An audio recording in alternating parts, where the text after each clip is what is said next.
میں گہری نیند سو رہا تھا جب ایک خواب نے مجھے بیدار کر دیا۔ میں ہڑبڑا کر اٹھ بیٹھا، میری سانسیں پھولی ہوئی تھیں اور گھبراہٹ کے مارے دل کی دھڑکن بہت تیز تھی۔ میں روز یہی خواب دیکھتا تھا اور پچھلے کچھ سالوں سے میں یہی دیکھتا آ رہا تھا۔ میں کسی کو بھی اس خواب کے متعلق نہیں بتا سکتا تھا۔ اگر میں دوستوں کو بتاتا تو یقیناً وہ لوگ میرا مذاق اڑاتے، اس لیے میں نے خاموشی اختیار کر لی اور کبھی جاننے کی کوشش نہیں کی کہ آخر میں یہ خواب کیوں دیکھتا ہوں۔ میں روز خواب میں ایک لڑکی کو دیکھتا جو روتے ہوئے ہاتھ جوڑ کر میرے سامنے کھڑی ہوتی۔ ویسے تو وہ لڑکی زیادہ مجھے یاد نہیں تھی، حالانکہ میں وہ خواب روز دیکھتا تھا، بس مجھے اس کی آنکھیں اچھے سے ازبر تھیں۔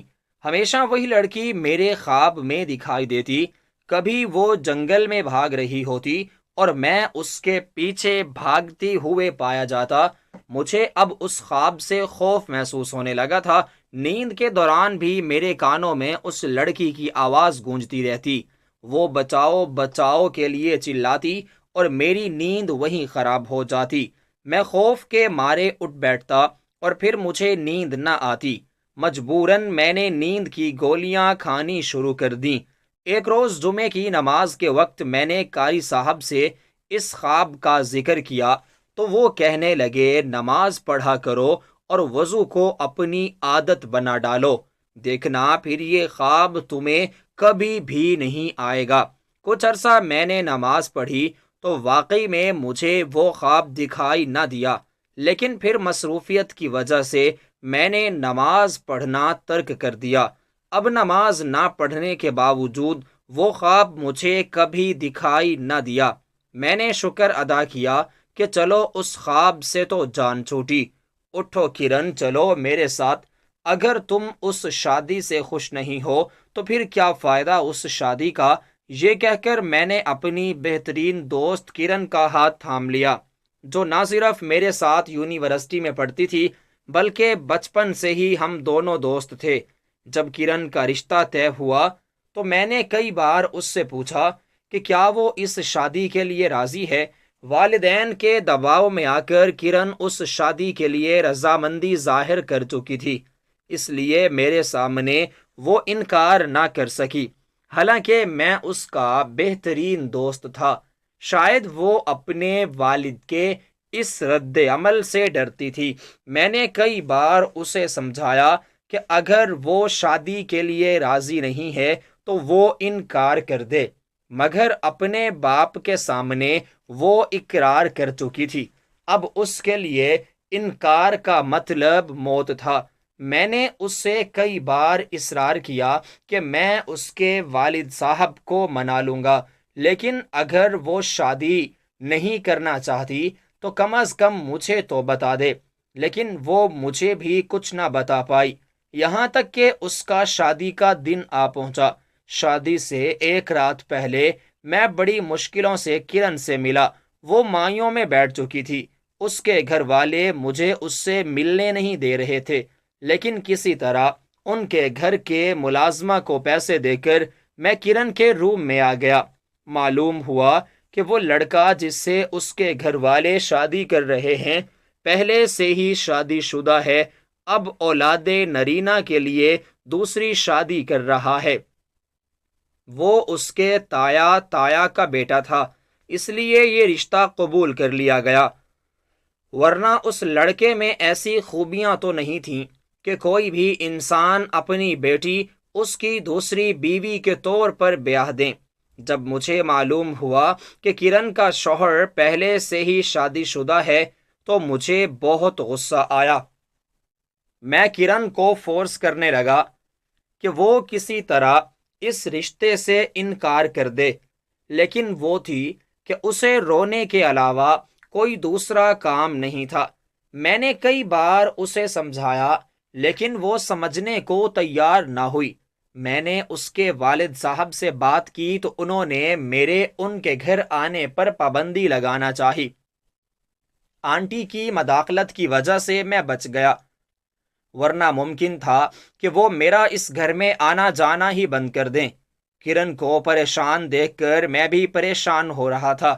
ہم دونوں کا بچپن کا ساتھ تھا۔ میں اسے اس کی زندگی کے اتنے اہم موقع پر اکیلا نہ چھوڑ سکتا تھا، اس لیے صدیق انکل کی لاکھ مخالفت کے باوجود میں بارات والے دن میرج ہال پہنچ گیا۔ وہ مجھے آنکھیں دکھاتے رہے، لیکن مجھے اس بات سے کوئی فرق نہیں پڑ رہا تھا۔ کرن سٹیج پر رکھے صوفے پر بیٹھی ہوئی تھی، میں اس کے ساتھ جا بیٹھا۔ ابھی تک میں نے کرن کا دولہا نہیں دیکھا تھا۔ جب ابا جان نے مجھے کال کی تو مجبوراً مجھے دوسرے ہال میں جانا پڑا، جہاں پر مردوں کے بیٹھنے کا انتظام کیا گیا تھا۔ وہاں جا کر دولہا دیکھا تو میرے پیروں تلے سے زمین نکل گئی۔ میں سوچ بھی نہیں سکتا تھا کہ کرن کی شادی اس آدمی سے ہو سکتی ہے۔ میں اچھی طرح جانتا تھا کہ وہ آدمی کون ہے اور کس طرح کی صحبت میں اس کا اٹھنا بیٹھنا ہے۔ میں کرن کی زندگی یوں برباد ہوتے نہیں دیکھ سکتا تھا۔ وہ میری بہترین دوست تھی اور میں اسے کھونا نہیں چاہتا تھا۔ مجھے معلوم تھا کہ وہ اس آدمی کے ساتھ کبھی بھی خوش نہیں رہ پائے گی۔ ابا جان نے شادی میں کوئی بھی بدمزگی کرنے سے مجھے روک دیا اور اپنی قسم لے لی، مرتا کیا نہ کرتا۔ میں جلدی سے کرن کے پاس آیا اور اسے سمجھانے لگا کہ وہ اس شادی سے انکار کر دے، ورنہ وہ ساری زندگی پچھتاتی رہے گی۔ لیکن اس نے یہ فیصلہ اپنے والدین پر چھوڑا ہوا تھا، اس لیے خاموشی اختیار کر کے وہ اپنا سر جھکائے آنسو روکنے کے در پر تھی، جبکہ مجھے اس بات کا افسوس ہی کھائے جا رہا تھا کہ کرن کے والدین اپنی بیٹی کو جہنم میں دھکیل رہے ہیں۔ وہ اس کے انجام سے واقف ہیں، لیکن پھر بھی انجان بنے ہوئے ہیں۔ میں کرن کے ساتھ یہ ہرگز نہ ہونے دوں گا۔ اس سے پہلے کہ میں اس کو کچھ سمجھا پاتا، دور سے ہی مولوی صاحب آتے دکھائی دیے، شاید نکاح کے لیے پوچھنے آ رہے ہیں۔ میرا دل خون کے آنسو رو رہا تھا۔ ایسا معلوم ہو رہا تھا جیسے میں کرن کا جنازہ رخصت کر رہا ہوں۔ مرد ہونے کے باوجود میری آنکھوں سے آنسو بہہ نکلے تھے۔ کرن نے میری طرف دیکھا تو سر جھکا گئی۔ تب تک مولوی صاحب سٹیج پر پہنچ چکے تھے۔ کرن کے کزن ارباز نے ایک طائرانہ نگاہ مجھ پر ڈالی اور پھر زیر لب مسکراتے ہوئے کرن کے ساتھ آ بیٹھا۔ مجھے اس کا بیٹھنا بہت ناگوار گزرا تھا، لیکن تبھی نکاح شروع ہو گیا۔ غصے سے میرے ماتھے پر لکیریں بن چکی تھیں۔ خود کو روکے رہنے کے لیے میں نے مٹھیوں کو سختی سے بھینچا ہوا تھا۔ گھبراہٹ کے مارے میرے ہاتھ پاؤں کانپ رہے تھے۔ میرا بس نہیں چل رہا تھا کہ میں سب کچھ تہس نہس کر دوں، لیکن میں مجبور تھا۔ اگر کرن ایک بار مجھ سے مدد مانگتی تو میں اس کے لیے کچھ بھی کرنے کو تیار ہو جاتا، لیکن اس نے اپنی مرضی سے مجھے روکا ہوا تھا۔ اب میرے بس میں کچھ نہیں رہا تھا سوائے یہ کہ ہم اپنے ہاتھوں سے کرن کو ایک ایسے آدمی کو سونپ دیں جو صرف نام کا انسان ہے، حقیقت میں وہ ایک ایسا درندہ ہے جس کے ہوتے ہوئے لڑکیوں کی عزت محفوظ نہیں۔ نکاح خان نکاح پڑھانا شروع کیا۔ جب اس نے نکاح کی شرطیں بیان کی تو میں حیرت سے سب کو دیکھنے لگا۔ مجھے یقین ہی نہیں آ رہا تھا کہ یہ کرن کے سگے والدین ہیں جو اپنی بیٹی کی خوشیوں کی بجائے اس کے لیے غم خرید رہے ہیں، وہ بھی اس کی مرضی کے بغیر۔ اگر کرن کہتی کہ وہ اس لڑکی ارباز سے اپنی مرضی سے شادی کر رہی ہے اور اس سے محبت کرتی ہے تو مجھے کوئی اعتراض نہ ہوتا، لیکن نہ تو وہ اس شادی کے لیے تیار تھی اور نہ ہی ارباز کا انٹرسٹ مجھے کرن میں لگ رہا تھا۔ وہ تو محض اولاد نرینہ کے لیے یہ شادی کر رہا تھا۔ دلہے کی پہلی بیوی نے یہ کہہ کر دوسری شادی کی اجازت دی تھی کہ اگر شادی کے بعد دوسری بیوی کو بھی بیٹی ہوئی تو وہ اسے طلاق دے دے گا، اور اگر بیٹا ہو گیا تو بیٹا پہلی بیوی کو دے کر کرن کو ہمیشہ ہمیشہ کے لیے وہ حویلی چھوڑنی ہوگی۔ یہ سن کر میں ششدر رہ گیا۔ میں سوچ بھی نہیں سکتا تھا کہ کرن کے ساتھ ہونے والی اتنی بڑی ناانصافی اس کے لیے اپنے گھر والے کر رہے ہیں۔ غصے اور ضبط سے میری آنکھیں لال ہو رہی تھیں اور ان میں آنسو بھر چکے تھے۔ شرطیں سننے کے بعد کرن زور زور سے رونے لگی تھی، لیکن میرے 1000 بار سمجھانے پر بھی منہ اٹھ کر میرے ساتھ چلنے کو تیار نہ تھی، بلکہ والدین کے فیصلے پر وہ اپنا سر جھکائے ہوئے تھی۔ مجھے اس سے یہ امید ہرگز نہ تھی۔ مجھے اس پر شدید غصہ آ رہا تھا۔ دل چاہ رہا تھا کہ کسی طرح اسے اس نکاح سے روک دوں، ورنہ اس کی ساری زندگی جو ہے برباد ہو جائے گی۔ مجھے کوئی واضح ثبوت اور گواہ نہیں مل رہے تھے جو کرن کے دولہے کے خلاف گواہی دے سکتے، اور میں ثابت کر سکتا کہ وہ کس طرح کے کاموں میں انوالو ہیں۔ ارباز اکرام بظاہر تو ایک پروفیسر تھا، مگر اس کے خلاف کئی لڑکیاں رپورٹ درج کروا چکی تھیں۔ وہ کئی ایسے کاموں میں انوالو تھا جن کا میں نے کرن کے سامنے ذکر بھی نہیں کیا، تاکہ ارباز کا بھرم اس کے سامنے قائم رہے۔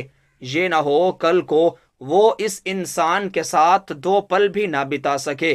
اب تو اس کی شادی ہونے والی تھی۔ اس کے لیے ضروری تھا کہ وہ اپنے شوہر کے بارے میں اچھی سوچ رکھے، لیکن میں اس شادی سے ہرگز خوش نہیں تھا۔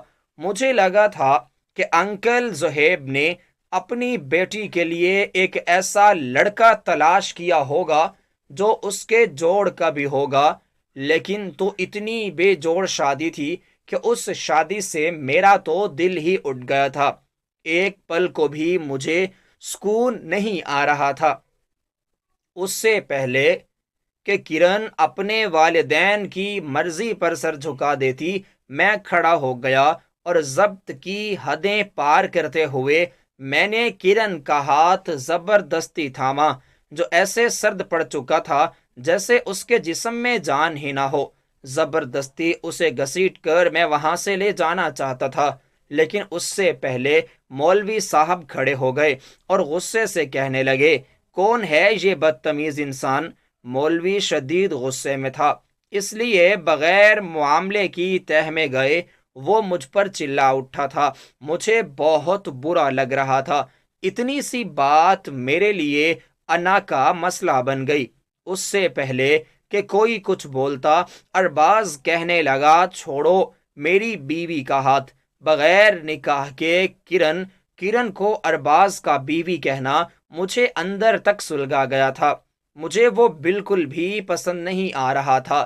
دل چاہا کہ اس کو ایک تھپڑ مار دوں۔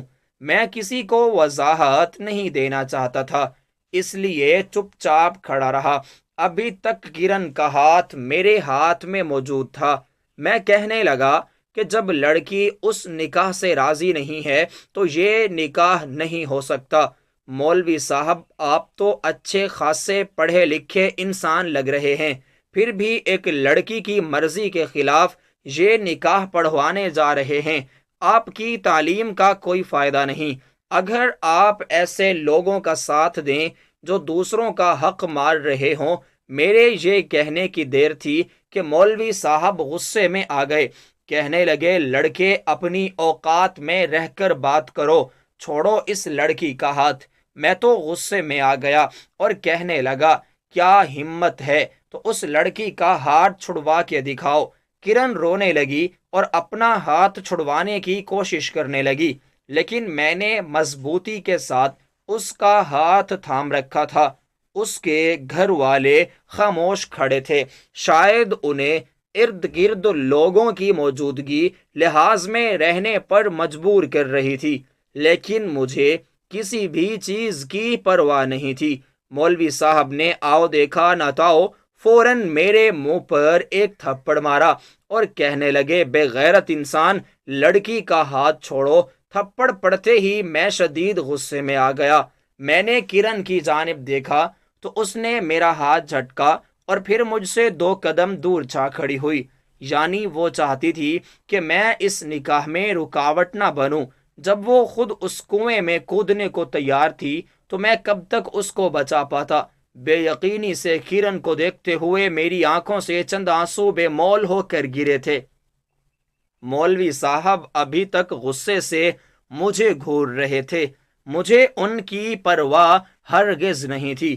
ارباز کی آنکھیں ابھی تک میرے اوپر ٹکی ہوئی تھیں۔ ہال سے باہر نکلنے تک اس کی گہری آنکھیں مجھے اپنے جسم میں پیوستہ ہوتی ہوئی محسوس ہوئیں۔ سبھی لوگ سرگوشیوں میں باتیں کیے جا رہے تھے۔ میں وہاں سے نکلا تو میرے کچھ کزنز اور دوستوں کو علم ہوا کہ سر عام ایک مولوی نے مجھے تھپڑ مارا ہے۔ ہر کوئی بڑھا چڑھا کر وہ واقعہ بیان کرنے لگا، یہاں تک کہ میرا غیرت کا مسئلہ بن گیا۔ انا مجھ پر اتنی حاوی ہو چکی تھی کہ میں ہر حال میں اس مولوی سے بدلہ لینا چاہتا تھا۔ دوست میرا مذاق اڑاتے تو میں نے ان کے پاس بیٹھنا چھوڑ دیا۔ میں خود کو تنہائی میں ہولے ہولے قید کرنے لگا، کیونکہ یونیورسٹی میں بھی جتنے میرے دوست تھے وہ سب اسی سوسائٹی میں رہتے تھے، اور ان سب کو معلوم پڑ گیا کہ مجھے تھپڑ پڑا ہے، اور وہ بھی ایک لڑکی کی وجہ سے۔ حالانکہ میں اس لڑکی کو اس نکاح سے بچانا چاہتا تھا جو اس کی زندگی خراب کر دینے کے در پہ تھا۔ چند دوستوں کے بھڑکانے پر میں نے اس مولوی کے بارے میں معلومات اکٹھی کرنا شروع کر دی۔ میرا نام شعیب ہے۔ کرن اور میں بچپن کے ساتھی تھے، یہاں تک کہ یونیورسٹی کی تعلیم تک ہم اکٹھے پڑھتے رہے۔ ہمارے گھر والے بھی ہماری دوستی سے اچھی طرح واقف تھے۔ ان لوگوں میں بھی آپس میں رشتہ داری تھی۔ ایک دوسرے کے گھروں میں ہم دونوں کا خوب آنا جانا تھا۔ ہم دونوں ایک ساتھ بڑے ہوئے تھے، اس لیے ایک دوسرے سے ہر ایک بات شیئر کرنا معمول کی بات تھی۔ لیکن جب سے کرن کی شادی طے ہوئی تھی اس نے مجھ سے ملنا چھوڑ دیا، اور پھر جب میں نے اس کے دلہے کے بارے میں معلومات اکٹھی کی تو مجھے یہ جان کر بے حد افسوس ہوا کہ ارباز پہلے سے شادی شدہ تھا اور 4 بچیوں کا باپ تھا۔ میں سب کو روکتا رہا، لیکن اس کے گھر والوں نے اس کی شادی ارباز سے کروا کر ہی دم لیا۔ اس کے بعد میں نے کرن کے گھر جانا ہی چھوڑ دیا، پھر امی ابا کے کہنے پر شہر چھوڑ کر غیر ملک جانے کی تیاری کرنے لگا۔ لیکن میں مولوی صاحب کو سبق سکھانا چاہتا تھا، اس لیے میں نے سوچا کہ تب تک تو میں پاکستان سے نہیں جاؤں گا جب تک وہ مولوی میرے پیروں میں بیٹھ کر معافی نہ مانگ لے۔ کچھ دنوں میں میرے ایک دوست روحان نے ساری کی ساری معلومات اکٹھی کر کے دی تو پتہ چلا کہ مولوی کی ایک ہی بیٹی ہے جو میری ہی ہم عمر ہے اور مدرسے پڑھنے جاتی ہے۔ میں نے مولوی کی بجائے اس کی بیٹی کو اپنا ٹارگٹ بنا لیا۔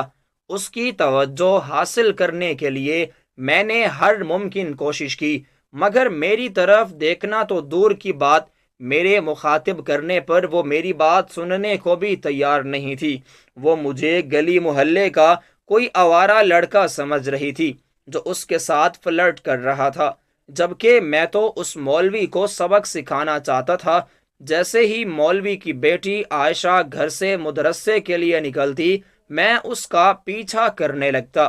شروع میں تو میری طرف دیکھنا بھی وہ گوارا نہیں کرتی تھی، لیکن جب اس کا پیچھا کرتے ہوئے مجھے پورے 3 مہینے ہو گئے تو ایک روز اس نے مجھے مخاطب کیا اور پیچھا کرنے کی وجہ معلوم کرنی چاہی تو میں نے اسے کوئی جواب نہ دیا، بلکہ 2 روز کے لیے میں تو غائب ہو گیا۔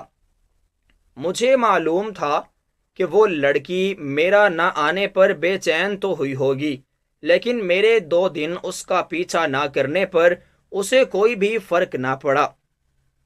مجھے بہت برا لگا کہ اس طرح تو میں بالکل بھی اسے کوئی سبق نہیں سکھا سکتا تھا۔ مجھے کوئی اور طریقہ اپنانا پڑے گا۔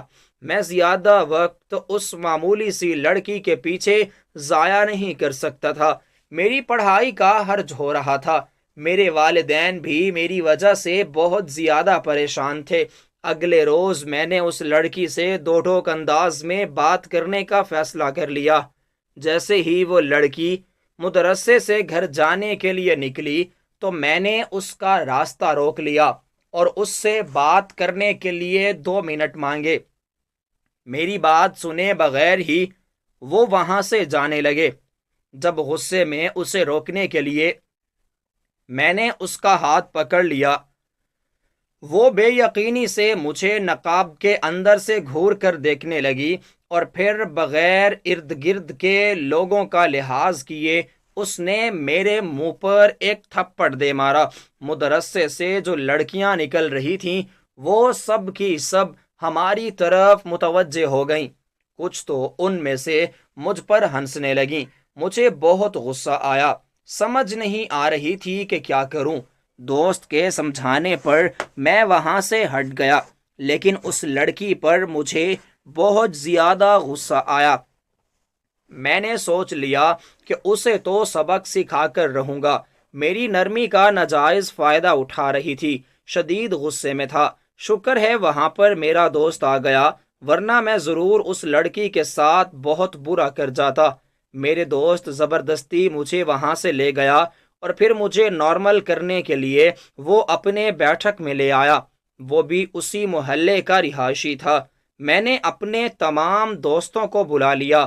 وہ سب جانتے تھے کہ میں نے یونیورسٹی آنا کیوں چھوڑ رکھا ہے، کیونکہ انہیں لگتا تھا کہ میں ایک لڑکی کے عشق میں پاگل ہو چکا ہوں اور اپنی پڑھائی چھوڑ چکا ہوں، جبکہ ایسی تو کوئی بات نہیں تھی۔ میں تو صرف اس لڑکی کے والد سے بدلہ لینے کے لیے صرف اس لڑکی کا پیچھا کر رہا تھا، لیکن اب اس لڑکی نے تو حد ہی کر دی تھی۔ اس نے میرے بدلے کو ہوا دے دی تھی۔ اب میں ہر حال میں اس لڑکی کے والد کے ساتھ ساتھ اسے بھی سبق سکھانا چاہتا تھا۔ دوستوں نے میرا ساتھ دینے کو تیار ہو گئے۔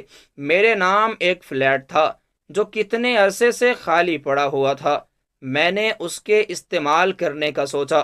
ہمارا پلان یہی تھا کہ ہم اس لڑکی کو اغوا کریں گے، اسے کچھ دیر فلیٹ میں رکھیں گے اور پھر بحفاظت اسے اس کے گھر چھوڑ دیں گے۔ دل میں ڈر بھی بہت تھا کہ اگر کسی نے دیکھ لیا تو پکڑے جائیں گے، لیکن میرا ایک دوست ہے جس کے والد MNA تھے۔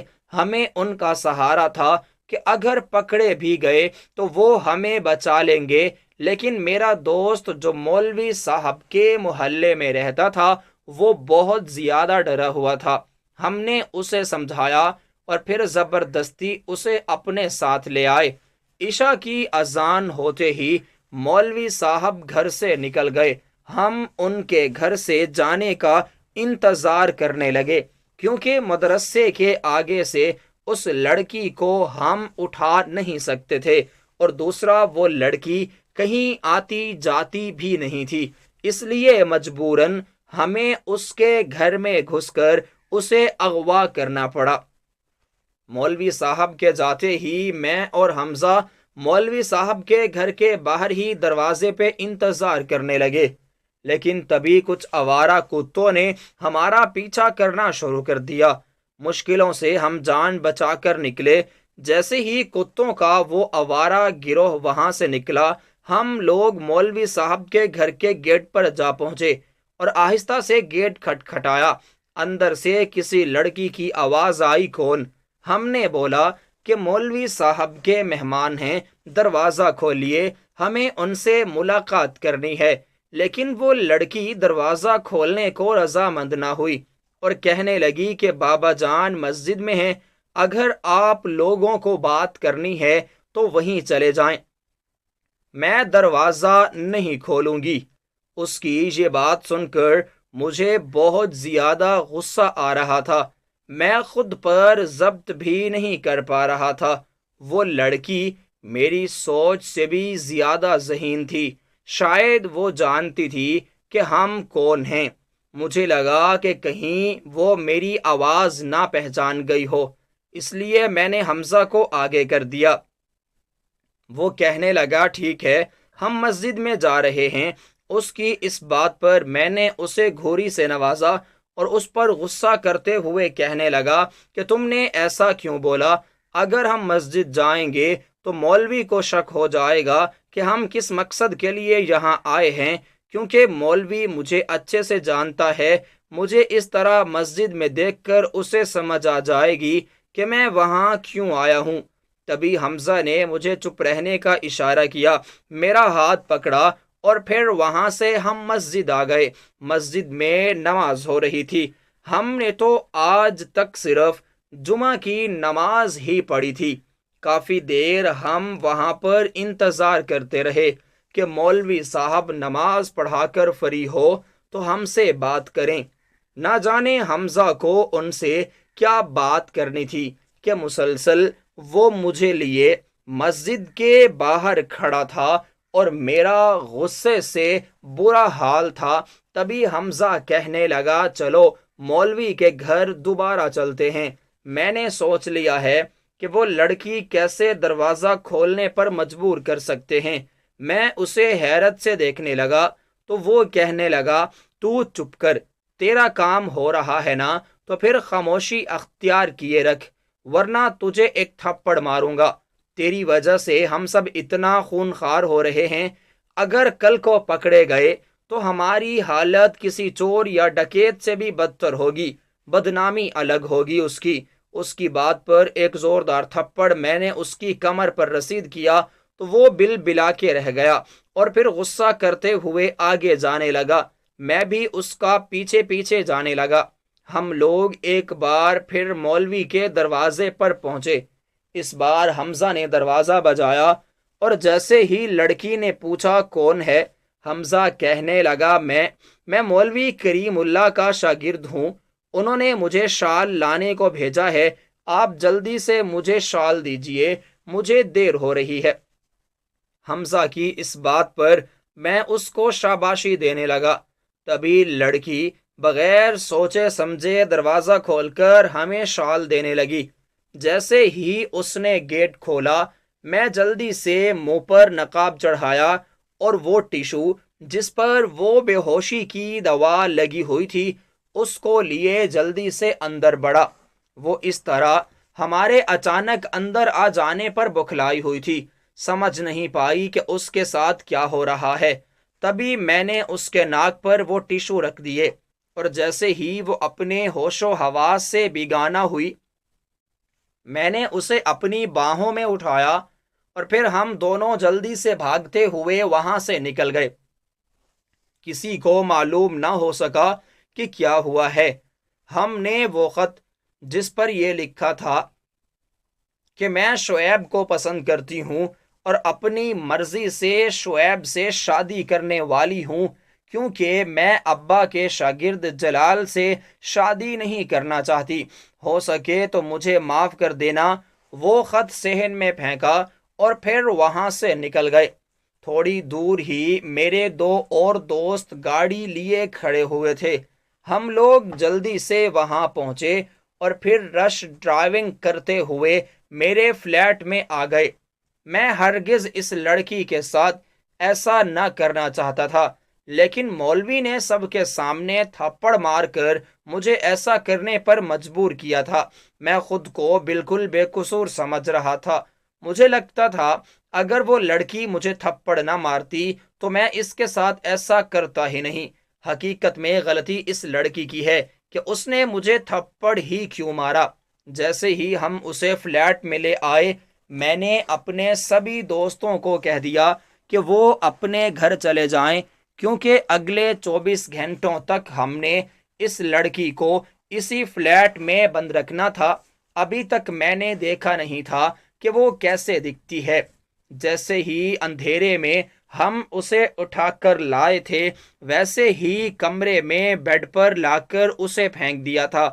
کمرے میں گپ اندھیرا چھایا ہوا تھا۔ سبھی دوست گھر چلے گئے تھے۔ میں نے فلیٹ کے دروازے کو اچھے سے بند کیا اور صوفے پر آ کر بیٹھ گیا۔ مجھے معلوم تھا کہ ہم نے اس لڑکی کو جو بے ہوشی کی دوا دی ہے، کم از کم 6-7 گھنٹے تو وہ بالکل بھی جاگنے والی نہیں ہے۔ آرام کی غرض سے میں صوفے پر ہی لیٹ گیا۔ ابھی میں گہری نیند میں تھا جب مجھے میز کے گھسیٹنے کی آواز سنائی دی۔ پہلے تو گہری نیند میں نے اس آواز کو نظر انداز کیا، لیکن جیسے ہی مجھے یاد آیا کہ میرے علاوہ اس فلیٹ میں وہ لڑکی بھی موجود ہے، میں جلدی سے اٹھ بیٹھا اور ارد گرد کا جائزہ لینے لگا تو دیکھا کہ وہ لڑکی جاگ چکی تھی اور میز کے اوپر چڑھ کر دروازہ کھولنے کی کوشش کر رہی تھی۔ میز بہت بھاری تھی، اس سے اٹھائی نہ گئی تو مجھے گہری نیند میں دیکھ کر اس نے اسے گھسیٹنا شروع کر دیا تھا۔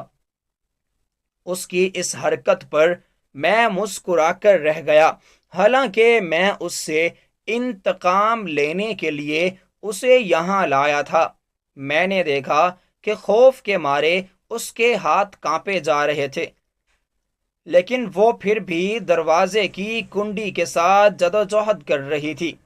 اس سے پہلے کہ میں اس کی جانب بڑھتا، اپنے پیچھے کسی کے قدموں کی آہٹ محسوس کرتے ہوئے وہ لڑکی بھاگتے ہوئے کمرے میں گھس گئی اور اندر سے کنڈی لگا لی۔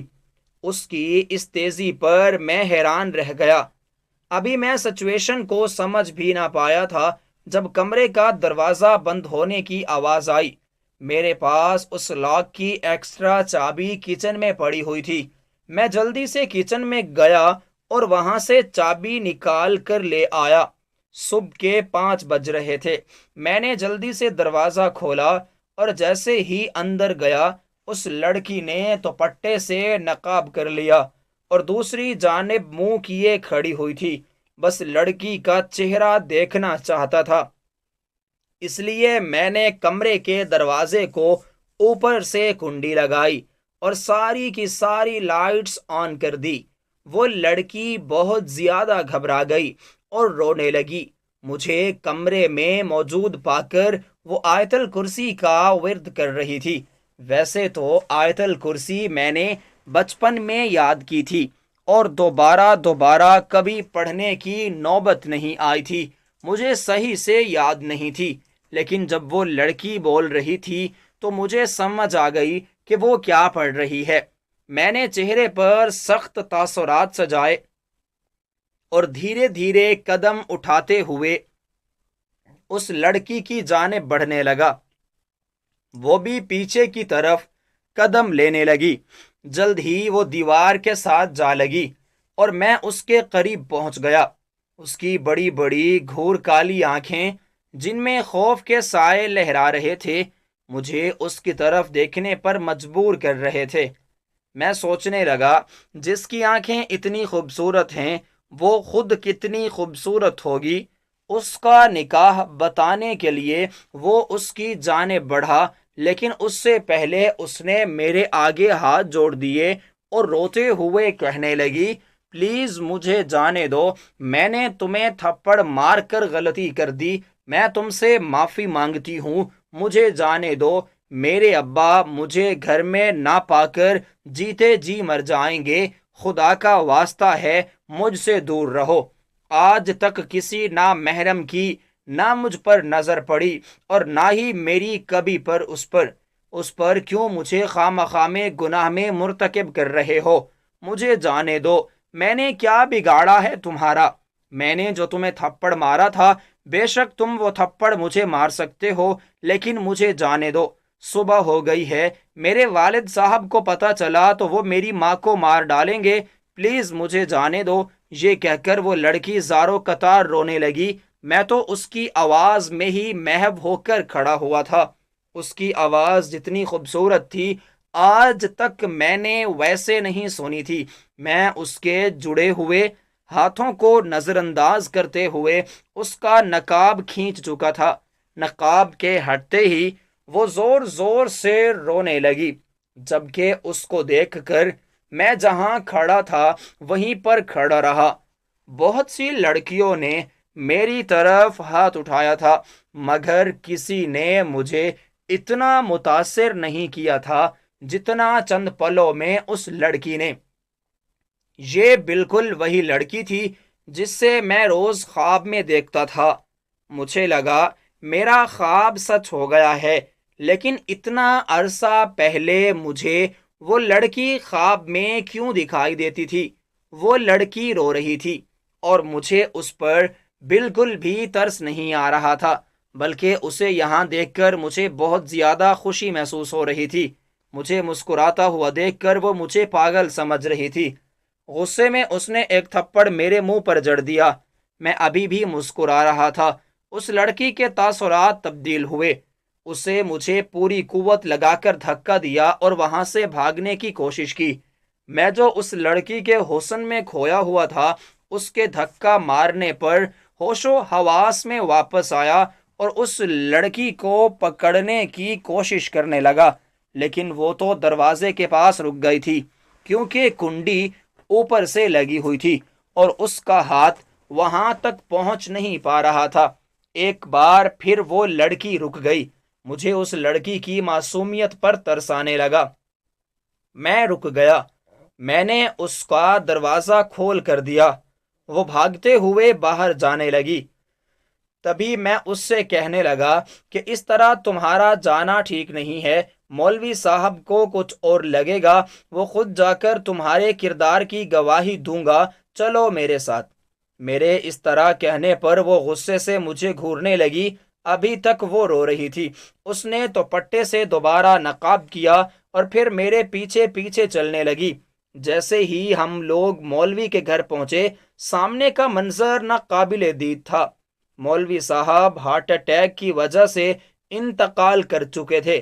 باپ کی موت کی خبر سن کر وہ لڑکی غصے سے میری طرف دیکھتے ہوئے کہنے لگی، گھٹیا انسان، میں تمہیں کبھی معاف نہیں کروں گی۔ دیکھنا، تم معافی کے لیے تڑپو گے، مگر تمہیں کبھی بھی میری معافی نہیں ملے گی۔ میں تمہاری شکل تک نہیں دیکھنا چاہتی، دفع ہو جاؤ یہاں سے۔ یہ کہہ کر وہ لڑکی کار سے اتر کر بھاگتے ہوئے اپنے گھر چلی گئی۔ ابھی وہ گیٹ پر پہنچی تھی جب اس کی ماں کو کسی نے اطلاع کر دی کہ تمہاری بیٹی لوٹ آئی ہے، لیکن کسی لڑکے کے ساتھ۔ زندگی میں پہلی بار ایک لڑکی میری وجہ سے بے حجاب ہو کر بغیر عبایا کے مردوں کے بیچوں بیچ کھڑی اپنے کردار کی گواہی دے رہی تھی۔ مجھے شرمندگی نے آ گھیرا۔ تبھی مولوی صاحب کی بیوی باہر آئی۔ اس نے بیٹی کے منہ پر ایک تھپڑ رسید کیا اور کہنے لگی، چلی جاؤ یہاں سے، آج سے تم میرے لیے مر چکی ہو، تم اپنے باپ کی قاتل ہو۔ اگر کوئی تمہیں پسند تھا تو پہلے بتا دیتی، اس طرح گھر سے بھاگنے کی کیا ضرورت تھی؟ لفظ بھاگنے پر میں چونک گیا اور سر اٹھا کر مولوی صاحب کی بیوی کی طرف دیکھنے لگا۔ سبھی لوگ ادب سے سر جھکائے کھڑے تھے۔ وہ عورت روتے ہوئے اندر چلی گئی اور گیٹ بند کر دیا۔ مولوی صاحب کی بیٹی عائشہ جہاں کھڑی تھی وہیں بے ہوش ہو کر گر گئی۔ اس کا ان سب میں کوئی قصور نہیں تھا، یہ سب تو میرا کیا دھرا تھا۔ آج وہ اپنے باپ کو میری وجہ سے کھو چکی تھی۔ میں سوچنے لگا کہ میں اپنی ان غلطیوں کا کفارہ ادا کروں گا۔ جلدی سے میں مجمع کی جانب بڑھا اور عائشہ کو وہاں کھڑی ایک عورت کی مدد سے کار تک لے آیا، اور پھر ہم لوگ ہسپتال جانے کی بجائے اسی فلیٹ میں لے آئے۔ میں نے گھر اطلاع کی کہ میں نکاح کر رہا ہوں۔ ابا جان تو راضی ہو گئے، لیکن اماں بہت غصہ کر رہی تھی۔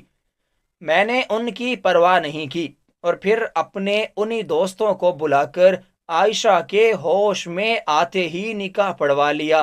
نکاح کے بعد وہ ساکت ہو کر سامنے دیوار کو گھور رہی تھی۔ شاید وہ مجھ سے شدید نفرت کرنے لگی تھی، اس لیے میری جانب دیکھنا بھی گوارا نہیں کر رہی تھی۔ لیکن میں نے انتقام کی آگ میں جو اس کے ساتھ کیا تھا، میں اس کا مداوع چاہتا تھا۔ ابا جان تو نکاح میں شریک ہوئے تھے، لیکن اماں جان مجھ سے ناراض تھی اور میری شکل تک نہیں دیکھنا چاہتی تھی۔ مجھے معلوم تھا کہ وہ تھوڑے عرصے تک میرے سے ناراضگی تو جتائے گی.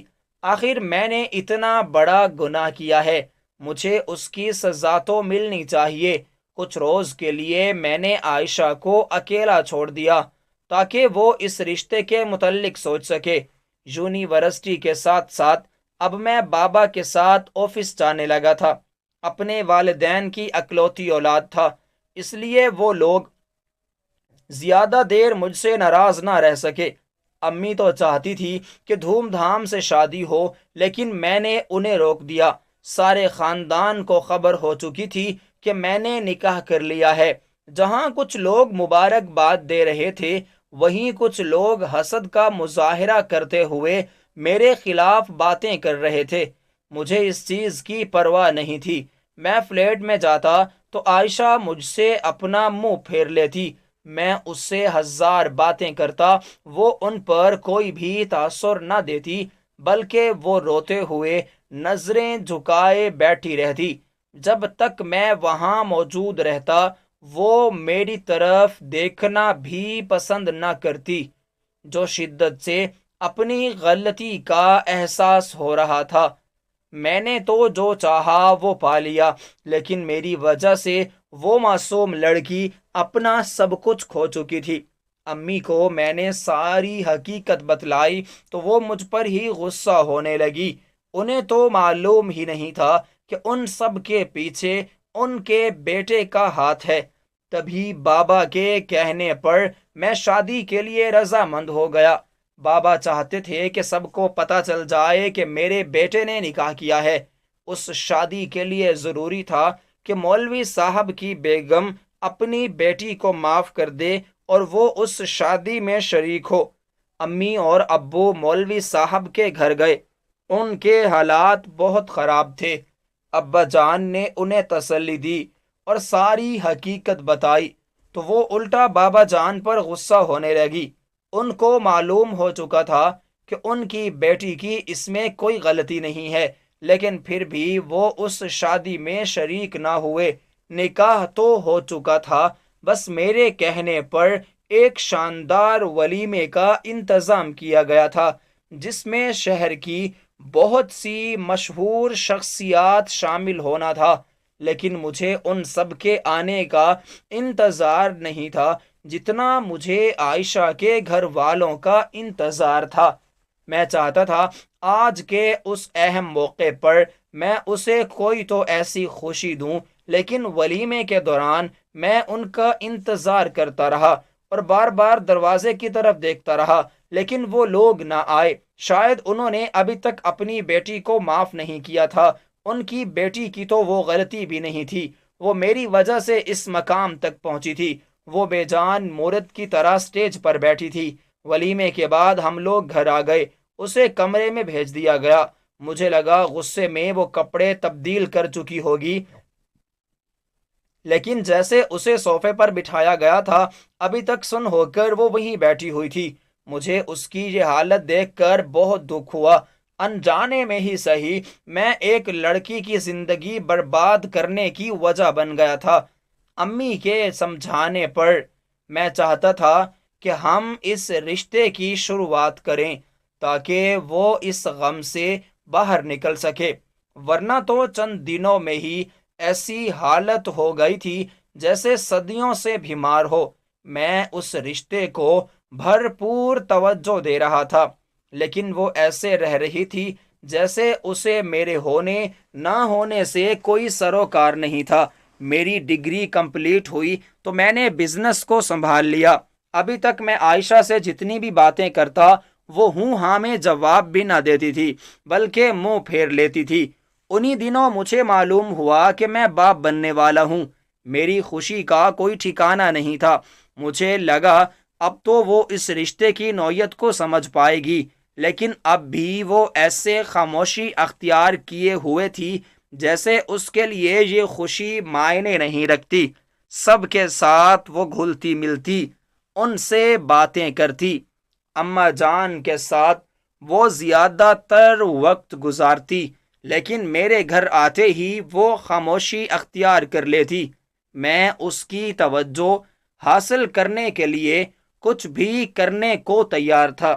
جب سے ہمیں معلوم ہوا تھا کہ ہم والدین بننے والے ہیں، اب میری کچھ باتوں پہ وہ ہوں ہاں میں جواب مجھے دے دیتی تھی۔ میں اس سے معافی مانگتا ہر اس گناہ کی جو میں نے انجانے میں کیا تھا، لیکن وہ اس بات پر مجھے نظر انداز کرتی اور زمین کو گھورنے لگتی۔ اس کی توجہ حاصل کرنے کے لیے میں اس کے معیار کے مطابق بننے کی کوشش کرنے لگا۔ میں نے داڑھی رکھ لی، نماز بھی باقاعدگی سے پڑھنے لگا۔ میں نے آج تک کبھی روزے نہ رکھے تھے، لیکن اب میں روزے بھی رکھنے لگا تھا۔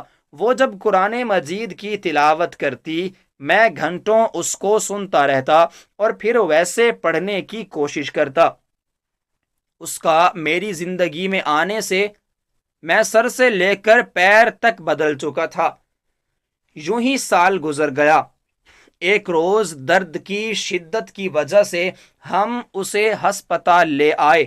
شادی کے بعد پہلی بار اس نے مجھے مخاطب کیا۔ میری خوشی کی کوئی انتہا نہ رہی تھی۔ اس نے خواہش ظاہر کی کہ وہ اپنی والدہ سے ملنا چاہتی ہے۔ اس کی اس خواہش کا احترام کرتے ہوئے میں جلدی سے مولوی صاحب کے گھر گیا۔ اس کی والدہ سے درخواست کی کہ آپ چلیں، آپ کی بیٹی کو اس وقت میں سب سے زیادہ آپ کی ضرورت ہے، لیکن انہوں نے مجھے گھر سے نکال دیا۔ 2 گھنٹے میں ان کے گھر کے باہر دھوپ میں کھڑا رہا۔ بابا کی بار بار کالز آتی رہیں، لیکن میں نے اپنا موبائل ہی آف کر دیا۔ اس نے ایک خواہش کی تھی، وہ پوری کیے بنا میں کیسے اس کے سامنے جا سکتا تھا؟ نا امید ہو کر جب میں ہسپتال آیا تو معلوم ہوا کہ میں ایک بیٹی کا باپ بن چکا ہوں، لیکن عائشہ اس دنیا میں نہیں رہی تھی۔ یہ خبر سنتے ہی میں جہاں کھڑا تھا وہیں بے ہوش ہو کر گر گیا۔ اس کی گئی ایک خواہش بھی میں نے پوری نہ کی۔ جب مجھے ہوش میں لایا گیا اور جب ICU میں اس کے بے جان وجود کے پاس گیا تو اس کی آنکھیں ابھی تک آدھی کھلی ہوئی تھیں، جیسے وہ کسی کے انتظار میں موجود تھی۔ میں زور زور سے بلکنے لگا، رونے لگا۔ سبھی لوگ مجھے چپ کروانے لگے تھے۔ تبھی مولوی صاحب کی بیگم اپنی چھوٹی بیٹی اور بیٹے کے ساتھ ہسپتال میں داخل ہوئی، لیکن جو ان سے ملنے کی خواہش رکھتی تھی وہ تو کب کی دنیا چھوڑ کر جا چکی تھی۔ ایک بار انہوں نے مجھے اپنے گھر سے نکالا تھا، دوسری بار میں نے اپنی بیوی کا چہرہ انہیں نہ دیکھنے دیا، کیونکہ سارا سال وہ اپنے ماں باپ کی جدائی میں تڑپتی رہی۔ تب ان لوگوں کو رحم نہیں آیا تھا، اب میں کیسے ان لوگوں پر رحم کرتا؟ یہ سب انہی کی وجہ سے تو ہو رہا تھا، کیونکہ عائشہ کی ایک شرط تھی کہ جب تک اس کے والدین اس رشتے پر راضی نہیں ہوتے تب تک وہ ہرگز اس رشتے کی شروعات نہیں کرے گی۔ یہ سب تو میری وجہ سے ہو رہا تھا۔ مولوی صاحب کی بیگم خوب روئیں اور بیٹی کا چہرہ دیکھنے کی التجا کی، لیکن تب میں بہت زیادہ شفاق بن گیا اور انہیں میں نے ہسپتال سے جانے کا کہہ دیا۔ میں مانتا ہوں میں گنہگار ہوں۔ عائشہ نے کہا تھا کہ وہ مجھے کبھی بھی معاف نہیں کرے گی اور میں ہمیشہ اس کی معافی کے لیے ترستا رہوں گا۔ میرے ساتھ یہی ہوا۔ ساری زندگی میں اس کی معافی اور ایک بار مخاطب کیے جانے پر ترستا رہا۔ جب بھی ٹائم ملتا ہے اس کی قبر پر جاتا ہوں اور اس سے ہر اس چیز کی معافی مانگتا ہوں جو میری وجہ سے اس نے کھو دی۔ میری بیٹی ہو بہو اپنی ماں کی کاربن کاپی ہے۔ آج بھی اس کو دیکھتا ہوں تو دعا کرتا ہوں کہ خدا میری بیٹی کو میرے جیسے لوگوں سے دور رکھے۔